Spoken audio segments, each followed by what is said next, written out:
هذه الأرض كتبت أولى حروف المجد، وسطرت صفحات من العزيمة والإرادة. هنا ارتفع صدى الطموح ليصنع واقعا لا يعرف المستحيل.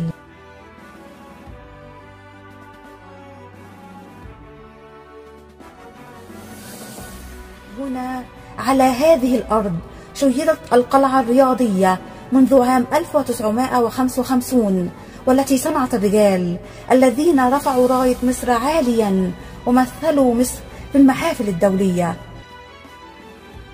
هنا كل ملعب شهد على خطوات أبطال تحدت المستحيل، وكل صالة احتضنت طموحات تحولت إلى إنجازات.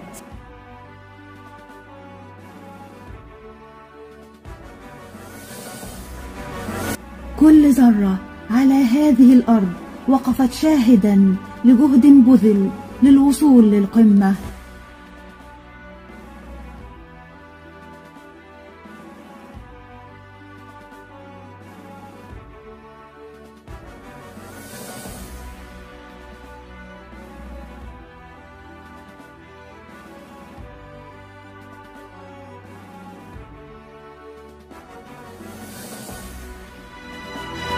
على مدار العقود وقف هنا عظماء قادة ورموز خطوا مسيرتهم بحروف من نور، عمداء أفاضل رؤيتهم كانت نبراسا أضاء الطريق، وأساتذة لم يكونوا مجرد معلمين، بل كانوا مبدعين في تشكيل أجيال صنعت المجد ورفعت راية الرياضة المصرية عاليا.